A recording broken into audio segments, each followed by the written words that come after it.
ہرقل شاہ روم نے قریش کے قافلے میں ایک آدمی بلانے کو بھیجا، اور اس وقت یہ لوگ تجارت کے لیے ملک شام گئے ہوئے تھے، اور یہ وہ زمانہ تھا جب رسول اللہ صلی اللہ علیہ وسلم نے قریش اور ابو سفیان سے ایک وقتی عہد کیا ہوا تھا۔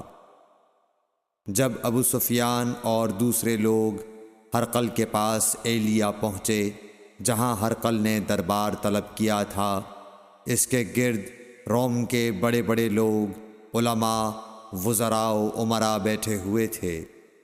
ہرقل نے ان کو اور اپنے ترجمان کو بلوایا، پھر ان سے پوچھا کہ تم میں سے کون شخص مدعی رسالت کا زیادہ قریبی عزیز ہے؟ ابو سفیان کہتے ہیں کہ میں بول اٹھا کہ میں اس کا سب سے زیادہ قریبی رشتہ دار ہوں۔ یہ سن کر ہرقل نے حکم دیا کہ اس ابو سفیان کو میرے قریب لا کر بٹھاؤ اور اس کے ساتھیوں کو اس کی پیٹھ کے پیچھے بٹھا دو۔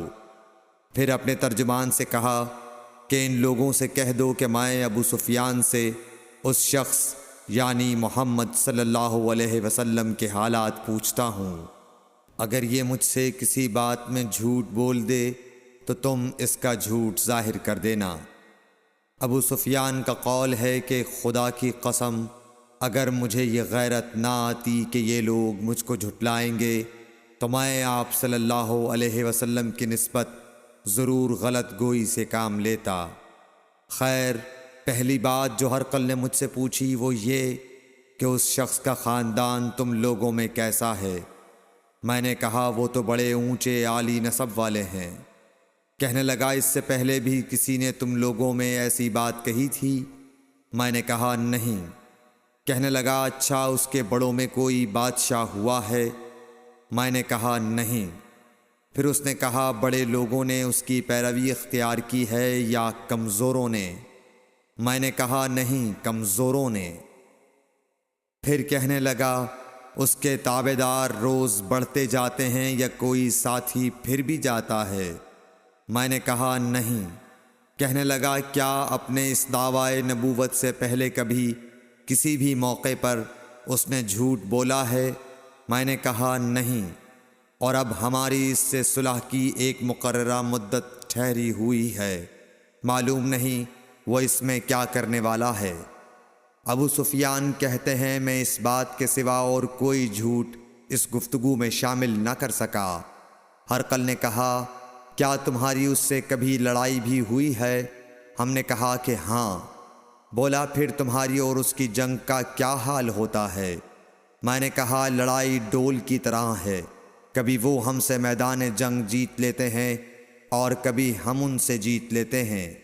ہرقل نے پوچھا وہ تمہیں کس بات کا حکم دیتا ہے؟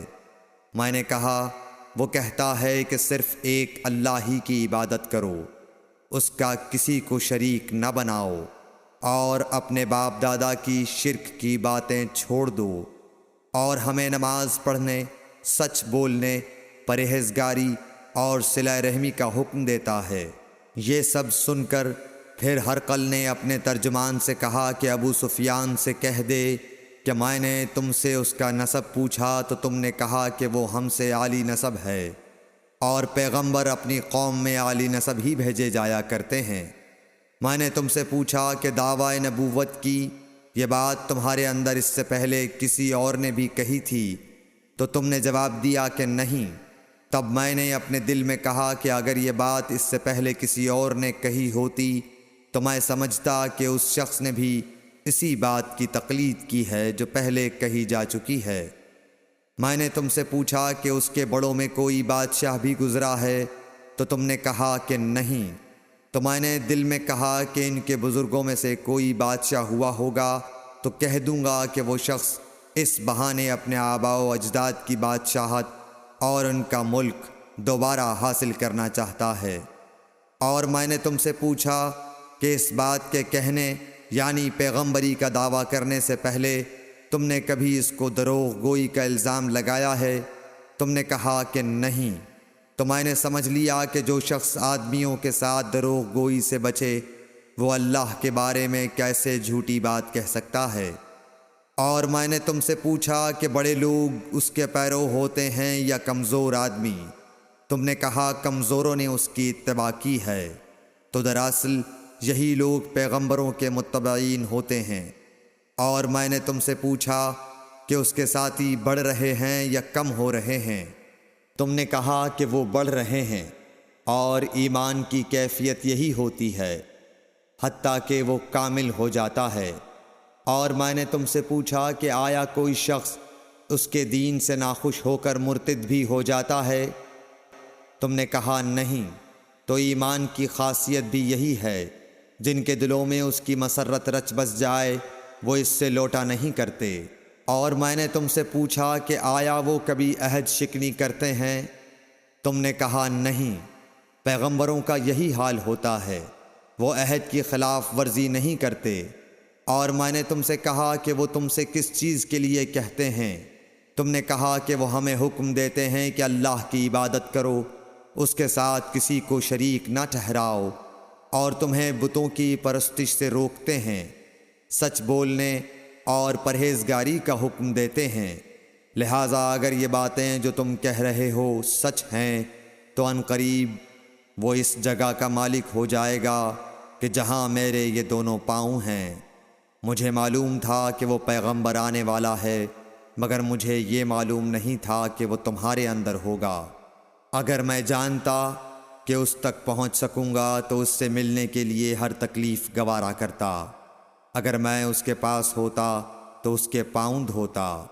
ہرقل نے رسول اللہ صلی اللہ علیہ وسلم کا وہ خط منگایا جو آپ نے وحیہ کلبی رضی اللہ تعالیٰ عنہ کے ذریعے حاکم بصرہ کے پاس بھیجا تھا، اور اس نے وہ ہرقل کے پاس بھیج دیا تھا۔ پھر اس کو پڑھا تو اس میں لکھا تھا، اللہ کے نام کے ساتھ جو نہایت مہربان اور رحم والا ہے۔ اللہ کے بندے اور اس کے پیغمبر محمد صلی اللہ علیہ وسلم کی طرف سے یہ خط ہے شاہ روم کے لیے۔ اس شخص پر سلام ہو جو ہدایت کی پیروی کرے۔ اس کے بعد میں آپ کے سامنے دعوت اسلام پیش کرتا ہوں۔ اگر آپ اسلام لے آئیں گے تو دین و دنیا میں سلامتی نصیب ہوگی، اللہ آپ کو دوہرا ثواب دے گا۔ اور اگر آپ میری دعوت سے روگردانی کریں گے تو آپ کی رعایا کا گناہ بھی آپ ہی پر ہوگا۔ اور اے اہل کتاب، ایک ایسی بات پر آ جاؤ جو ہمارے اور تمہارے درمیان یکساں ہے، وہ یہ کہ ہم اللہ کے سوا کسی کی عبادت نہ کریں اور کسی کو اس کا شریک نہ ٹھہرائیں، اور نہ ہم میں سے کوئی کسی کو خدا کے سوا اپنا رب بنائے۔ پھر اگر وہ اہل کتاب اس کتاب سے منہ پھیر لیں تو مسلمانوں، تم ان سے کہہ دو کہ تم مانو یا نہ مانو، ہم ایک خدا کے اطاعت گزار ہیں۔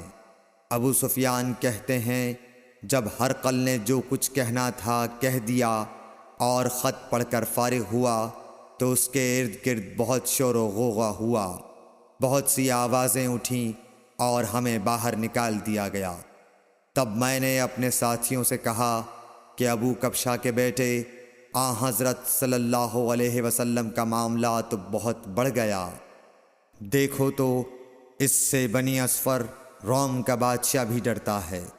مجھے اس وقت سے اس بات کا یقین ہو گیا کہ حضور صلی اللہ علیہ وسلم ان قریب غالب ہو کر رہیں گے، حتیٰ کہ اللہ نے مجھے مسلمان کر دیا۔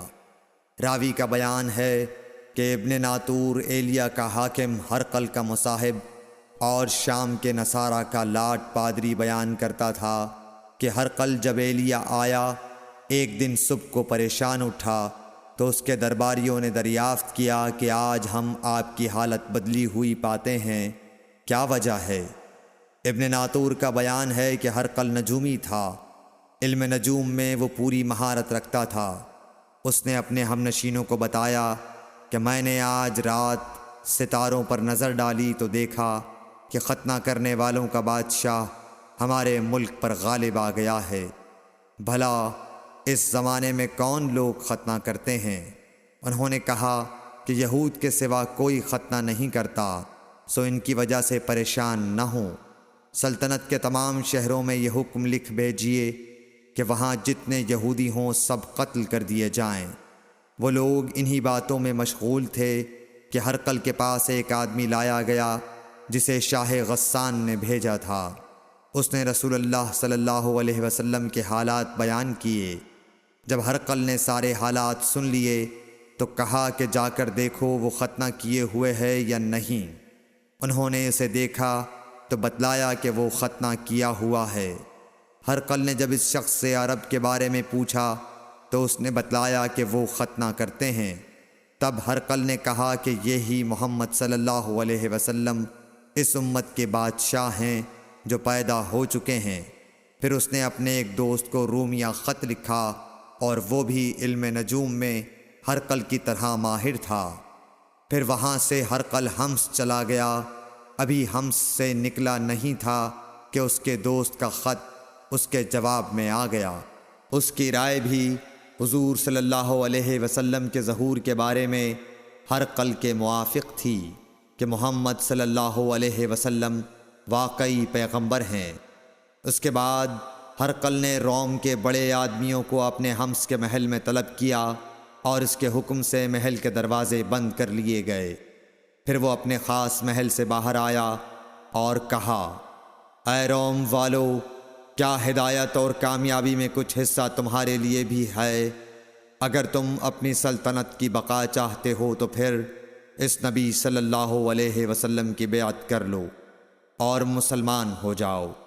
یہ سننا تھا کہ پھر لوگ وحشی گدھوں کی طرح دروازوں کی طرف دوڑے مگر انہیں بند پایا۔ آخر جب ہرقل نے اس بات سے ان کی یہ نفرت دیکھی اور ان کے ایمان لانے سے مایوس ہو گیا تو کہنے لگا کہ ان لوگوں کو میرے پاس لاؤ۔ جب وہ دوبارہ آئے تو اس نے کہا، میں نے جو بات کہی تھی اس سے تمہاری دینی پختگی کی آزمائش مقصود تھی، سو وہ میں نے دیکھ لی۔ تب یہ بات سن کر وہ سب کے سب اس کے سامنے سجدے میں گر پڑے اور اس سے خوش ہو گئے۔ بالآخر ہرقل کی آخری حالت یہی رہی۔ صحیح بخاری حدیث نمبر 7۔